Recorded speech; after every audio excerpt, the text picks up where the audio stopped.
โอ้ยมียังล่ะเฮ้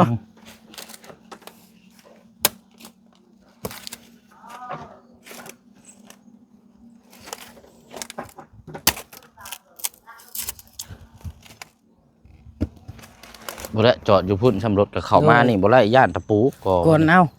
เนาะโดยป้าสาโจมช่วยกันเฮาเนาะโดยโอ้ยไป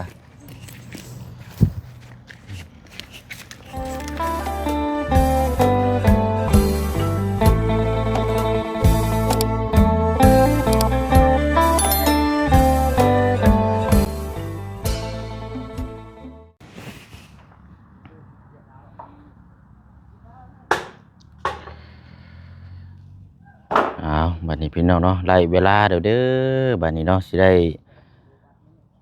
เดินทางเนาะแต่ว่าก็มาแจ้งบอกทางน้องๆเพิ่นก่อนเนาะกลับเมื่อบ้านก่อนบัดนี้พี่น้องเนาะเรื่องติดตามเคสของทางอาเจืองแล้วก็ทางน้องห้างนี่ผู้ใดพี่น้องเนาะมีเรื่องราวมีข่าวดีจังใดก็อยู่บ้านเนาะก็ดีสิได้แจ้งอัดคลิปแจ้งพี่แจ้งน้องติดตามเบิ่งนํกันอีกนะเพียงเนาะแต่ว่าแค่บ่ได้ติดตามเห็นภาพตัวจริงแค่นั้นเนาะพี่น้องเนาะจังใดก็ฝากมาพี่น้องติดตามเรื่องราวข่าวๆสำหรับทางน้องเจืองแล้วก็ทางน้องห้างเนาะหลังจากทางบ่เสียงเดินทางพี่น้องเนาะเอาก็ตอนนี้เวลา 10 โมงน้อยๆพี่น้องเนาะก็สิได้เดินทางแล้วบัดนี้พี่น้องกราบทักทายสบายดีและสวัสดีพ่อแม่พี่น้องเบิดสุขุสุขคนนะพี่น้องเด้อเนาะพบเจอกันอีกคือเก่าคือเดิมพี่น้องเนาะเอากะก่อนจะเข้าไปรับชมหรือว่าไปบอกทางอาเจืองเนาะพี่น้องเนาะกะพอดีว่าทางบ่เสียงเนาะพี่น้องเนาะได้รับโอกาสหรือว่าได้รับข่าวดีจะร่วมทำบุญส่งต่อให้ทางญาติพี่น้องที่ตกทุกข์ได้ยากเนาะพอดีว่ามีทางพอหงคำอยู่ทางต่างประเทศนะพี่น้องเนาะเพิ่นก็ได้โทรมาหรือว่าแชทมาพูดมาคุยกับน้ำบุเสียงพี่น้องเนาะอยากช่วยเดือแต่ละครอบแต่ละครัวแต่ละเคสทางพ่อเพิ่นก็ได้ส่งเงินไปหาทางอาจารย์ลาวเอาพี่น้องเนาะก็ได้อาจารย์ลาวก็ได้มอบส่งต่อให้ทางบุเสียงแล้วพี่น้องเนาะเมื่อวานนี่เป็นเงินก็โอ้หลายอยู่เนาะพี่น้องเนาะถือว่าปอดสั่นหลายเติบเนาะพี่น้องเนาะเพราะว่าเฮารับเงินหลายขนาดนี้แหละต่อไปเฮาก็สิได้ส่งต่อบุญให้ทางพ่อเพิ่นนั่นแหละพี่น้องก็เป็นเงินจำนวน15 ล้านกีบพี่น้องเนาะ15 ล้านกีบทางอาจารย์ลาวโอนเข้าในบัญชีเมื่อวานนี่พี่น้องเนาะก็โอ้ยพี่น้องเนาะมีแต่ว่ากะเมื่อบ้านเพิ่นแหละพี่น้องเนาะสิจัดแจงเนาะแต่ว่าทางพ่อเพิ่นว่าให้เน้นเรื่องข้าวน้ำอันนี้อยู่ในกินนี่แหละพี่น้องเนาะช่วยเดียวเบื้องต้นแต่ละครอบแต่ละครัวตามที่เฮาซอยไปเนาะพี่น้องเนาะเอาจากไหนก็ที่ตามรับชมเบิ่งน้ำกันเนาะพี่น้องเนาะเงินจำนวนนี้บ่เสียงก็ถ้าว่าคิดใดที่จำเป็นเดี๋ยวทางบ่เสียงก็จะติดต่อหาทางพ่อเพิ่นอีกทีนึงเนาะพี่น้องเนาะว่าพูดคุยพ่อเพิ่นเห็นดีนำบ่นั่นก็สิได้โอเคหรือว่าปลุกลงปลงใจแล้วก็สิได้ช่วยเดือเนาะพี่น้องเนาะเพราะว่าทุกขั้นตอนเฮาก็ต้องถามเพิ่นอีกทีนึงถ้าว่าทางผู้ใหญ่ใจบุญเพิ่นเห็นดีนำกะเฮาก็สิได้ดำเนินการเนาะพี่น้องเนาะเอานอกจากขอบคุณขอบใจขอบคุญขอบคุณทางพ่อหงคำในลายเด้อเนาะอยู่ทางต่างประเทศหรือว่าพร้อมครอบพร้อมครัวเนาะจังได๋ก็ขอให้ทางพ่อจงมีแต่สุขภาพร่างกายแข็งแรงพามัยโรคภัยไข้เจ็บบ่ให้มาเบียดมาทัดเด้อเนาะมีแต่อายุมั่นขวัญยืนสุขกายสบายใจเนาะสาธุเนาะเอาละพี่น้องเนาะกะมานี่ก่อนบัดนี้เนาะโอ้อันห้องบ่วันเวลาบ่ได้รอท่า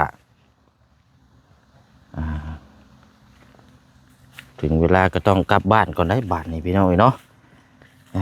เอาเป็นยังไงเด้เนาะ อาบน้ำให้ลูกอยู่เอาสำหรับทางเรื่องนี่กะเดี๋ยวอัปเดตติดตามเบิ่งน้ำกันไปเรื่อยๆเนาะพี่น้องเนาะสำหรับทางบ้านเฮือนซานของทางอาเจืองครับเพราะว่างบกะมาเพิ่มเมื่อวานนี่2,000 บาทแล้วพี่น้องเนาะ2,000 บาทเนาะเท่ากับตอนนี้เงินใน บ่เสียงนี่มีอยู่8ล้านกับ2,000 บาทกับนำทีมงานก็ตามที่หำฮู้นำกันก็น้ำลุงเพิ่ม2 ล้านเนาะแล้วก็ทางบ่บุญบ้านป่า4 ล้านกีบก็14,200,000 บาทพี่น้องเนาะมีแต่ว่าพุ่นแหละพี่น้อยเนาะเฮาขึ้นมารอบหน้าเนาะเฮาขึ้นมารอบหน้านี่จังใดก็มีความคืบหน้าเนาะให้มีความคืบหน้านํกันพี่น้อยเนาะสำหรับทางเรื่องเสาบ้านเฮือนซานจะมีการปลูกสร้างนี่แหละพี่น้องเนาะจังใดก็ให้มีความคืบหน้านํกันเนาะฝากนี่เด้อพี่น้องเด้อเนาะฝากพี่ฝากน้อง FC เด็กทางผู้ใหญ่ใจบุญทุกท่านเนาะที่รับชมอยู่ในตอนนี้เนาะบ่ว่าสิอยู่ภายในและก็ต่างประเทศเนาะพี่น้องเนาะเอาละพี่น้อยช่วงนี้ก็อันนี้ให้ทางน้องเพิ่นเผาไม้เผาตอกก่อนเนาะบัวระบัดหม่องที่ดินบ้านเฮือนซานล้านแป้นนี่แหละพี่น้อยเนาะเอาไปเนาะเดี๋ยวจังคุยน้ำกันเดี๋ยวทางน้องเพิ่นมาก่อนผู้เนาะโอ้พอดีแล้วนี่เนาะสิได้เป็นสะอาดเลยบัดนี้เนาะเพราะว่าเศษพวกเศษไม้เศษหยังทิ้งที่ว่าเขากวาดตรงนี้แหละคอยจุดคอยไปเดี๋ยวก็เป็น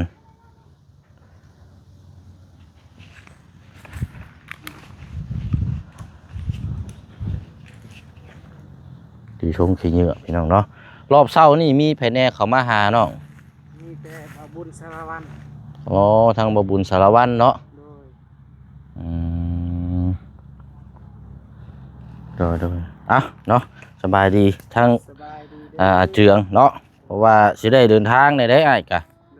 เขามาบอกมากล่าวก่อนแล้วก็แจ้งพี่แจ้งน้องน้ำกันก่อนเนาะ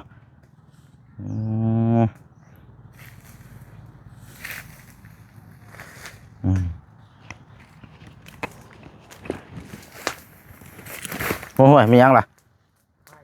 ฮะไผ่พุ่งใส่บ่ห่วยงู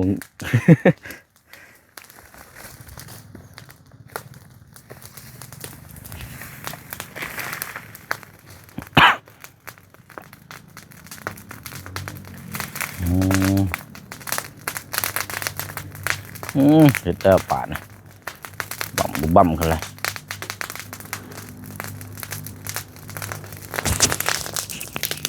นะผลักอาบน้ำบ่แล้วเราวะอาบน้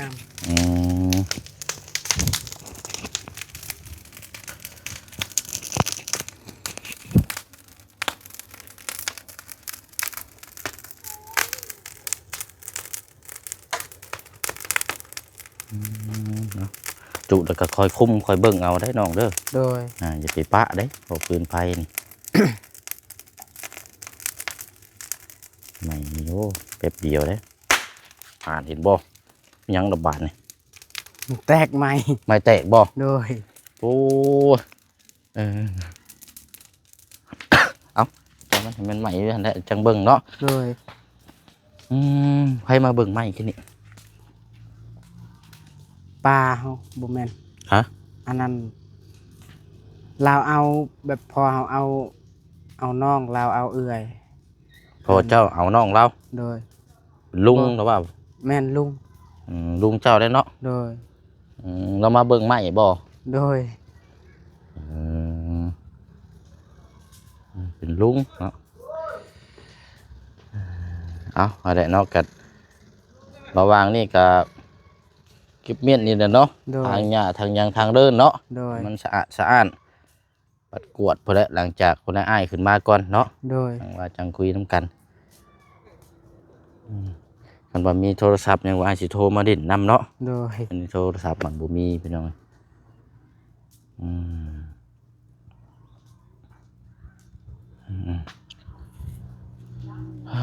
อยู่มื้อนี้อากาศเนาะโดยแดดได้มื้อนี้บ่มีลมมีหยังเลยทั้งฟ้าสีคล้ำเลยโดยปะย่างไปเบิ่งน้องพลักก่อนจักหน่อยโดย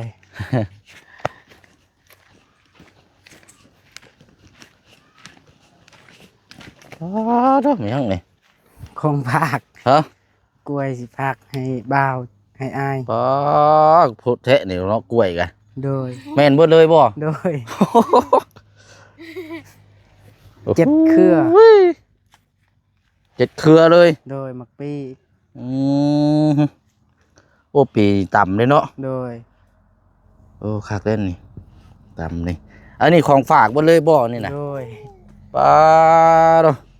โอ้ดีเนาะอันนี้เนาะเครือกันยาวกันเนาะ โดย เอาเมื่อเดี๋ยวเราก็ต้องม่วมจังน้อยเด้อนี่เนาะ โดย ให้มันชุก ประมาณ มือปลายมันก็สุกเลย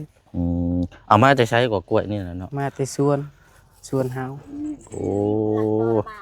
ไกลเติบจะบ่หมองชวนไป โดยไก่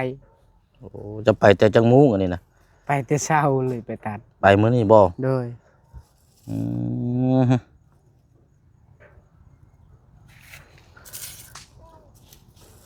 เอาซะพี่น้อยเนาะเฮ็ดจังได๋ของฝากของต้อน โดย เป็นวัดเป็นไห้ได้นี่เนาะ โดย อ่ะย่างมาเบิ่งทั้งผู้บ่าวก่อนเป็นจังใดนี่เด้อโอ้อาบน้ำเย็นเนาะอืมอาบแช่กระมังรถได้บัดนี้เด้อแช่รถอาบกระมังใส่แช่แล้วก็เอาสบู่ใส่ โดย จึงเย็น อืม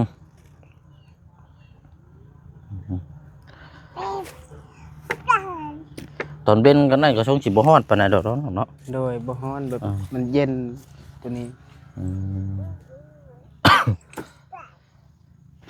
อากาศมันก็อันนั่นแน่เนาะ โดย อากาศก็บ่ฮ้อนแน่ปานใดเอาเบิ่งก่อนเนาะอันนี้ก็คันว่าอ้ายขึ้นมาเนี่ยสิเอาหยังมาให้ปลูกอีกก่อน โดย ปลูกม่วงเลย2ก๊กแล้วเนาะ โดย สิหาเบิ่งแนวทางก่อนเอาขึ้นมาฝากไว้อีก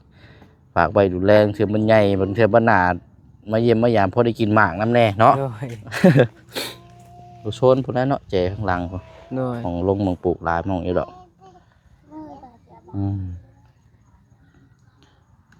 เอ้อ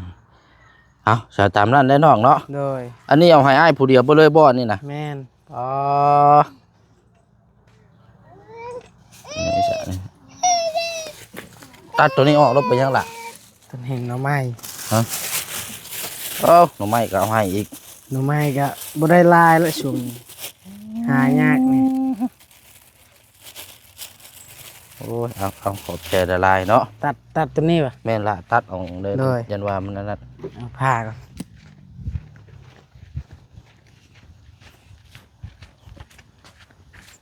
เกมารอบเดียวเลยนี่เนาะ โดย กล้วยนี่ดีกันไปคักเลยดอกนี่เนาะไปจ้ะเนาะเดี๋ยวน้ำมันแลบไปหน่อยเพราะว่า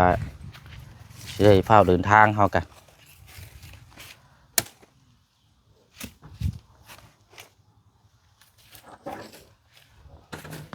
หัวกาแฟเนาะ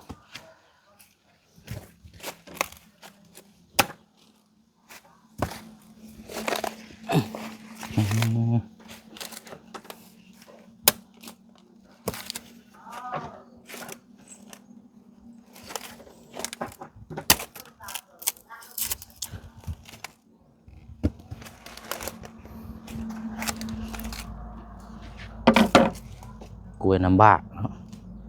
ปีนี่แหล้วนี่เมื่อนี่ต่ำแล้วนี่ตัดดู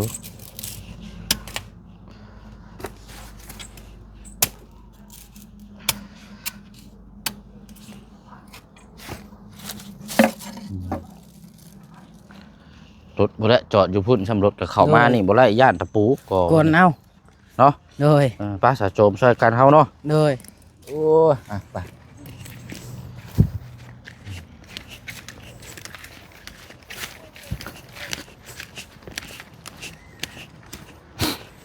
ดีแล้วกล้วยนี่ก็เมื่อแบ่งกันอยู่พุ่นอีกหลายครอบครัว โดย แบ่งกันกินจะว่าทำบุญส่งต่ออีกหน่อยเพราะว่าส่วนหลายบ่เช่นเอากล้วยเมื่อก็คือไปให้ทั้งน้องๆอยู่โรงเรียน ให้ทั้งคู่เพิ่นแบ่งกัน เปิดท้ายก็ได้มั้งล่ะ อย่าแหละใบแบบนี้เลย เปิดท้ายก่อนไปยังบ่ได้บ่ ยันมันล่ม บ่ได้จังแกเอาเชือกมามัดเอาบ่ โดย เชือกแดงมันมีอยู่ไป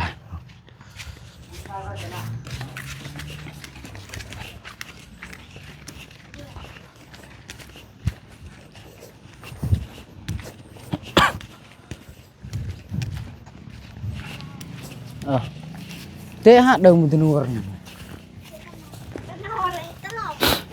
Cái lon đấy chứ.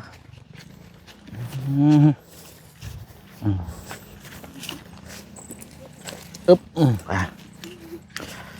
พลักน้อยพลักน้อยตัวไหนก็ยางแลนแต่นี่เนาะเป็นเบาแหละ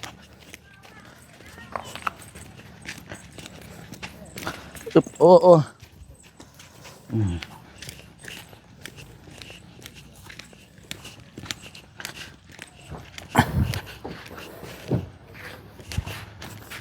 ฮึบอ่ะเตะกล้วยนี่กัน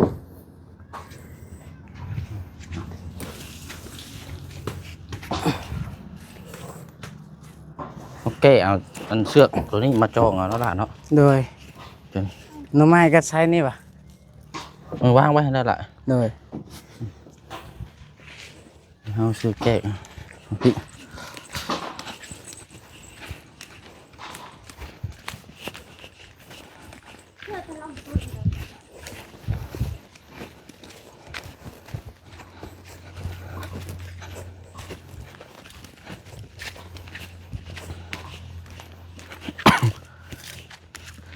จักเท่าไรเลยกล้วยช่วงนี้กันเนาะราคา Là gà tam leo của โลเท่าไรก่อนละ lô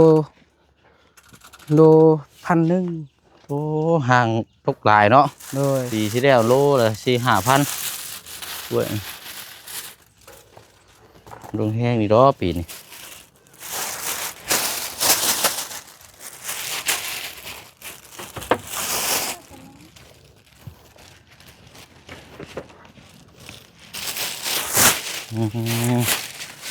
ไปลุงกลับก่อนเด้อวันนี้เด้อ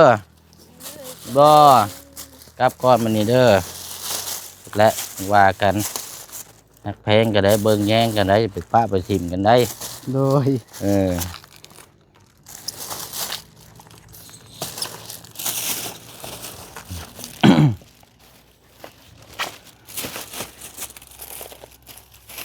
ได้บ่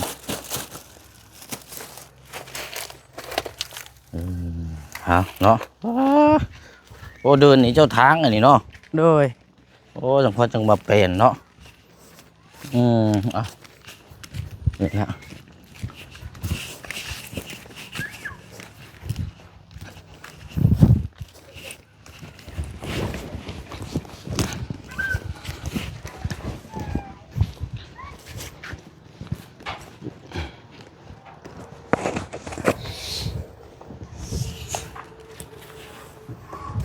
แกงเสือกตอนนี้มามัดเนาะมัดเอาทุงแล้วล่ะกันว่าได้ตัวนั้นปีมัดใส่มัดให้มันเนียนรถมันจังบ่ล่มอ่ะ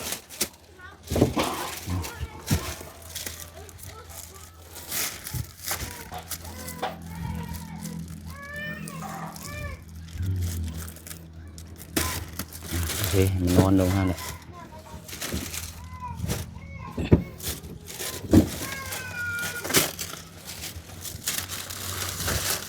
เชือกเนาะเชือกมันมัดจองไปหันเนาะแกได้บ่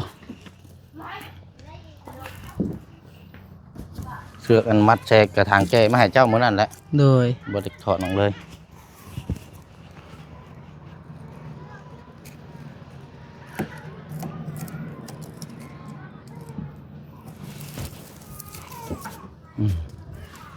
มัดตะลุมทั้งยังละดุมแล้วก็จองมาพี่ได้อยู่บ่เจ้ามันกล้วยยังบ่ทันชุกมันบ่ค่อยซ้ำปานใดหรอกเนาะ rồi mình bớt xăm มันยังบ่นำปานใดหรอก mình em đi mà มันจะหลานเจ้าเจ็บหัวนะครับ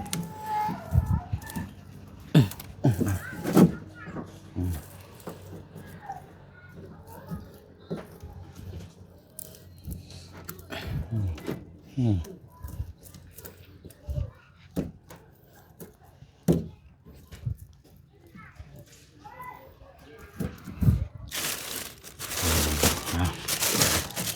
แล้วครับบ้านนี้เนาะ โดย เอาลงมาพี่ก่อนก็ได้เมื่อก่อนพี่หน่อยนี่จะว่าอันนี้ในระหว่างนี่ก็พากันเก็บเมียนให้ละเด้อตั้งมุกตั้งใจเนาะ โดย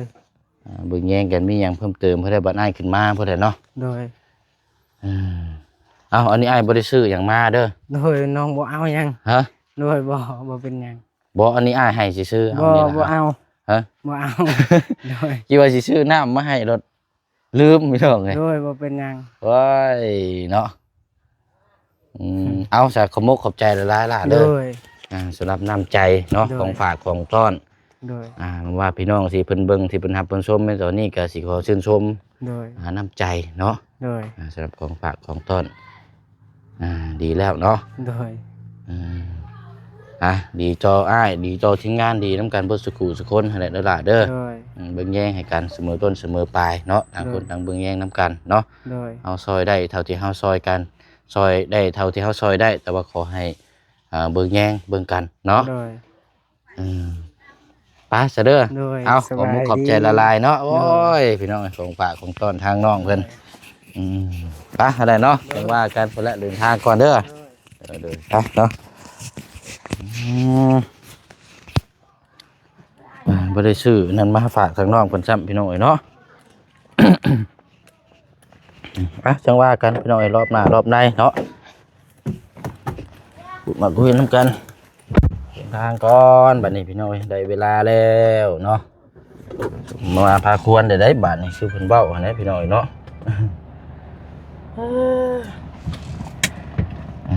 กล้วยกันหา6-7เครือพี่น้องเต็มคาราเบลเนาะฝากของต้อน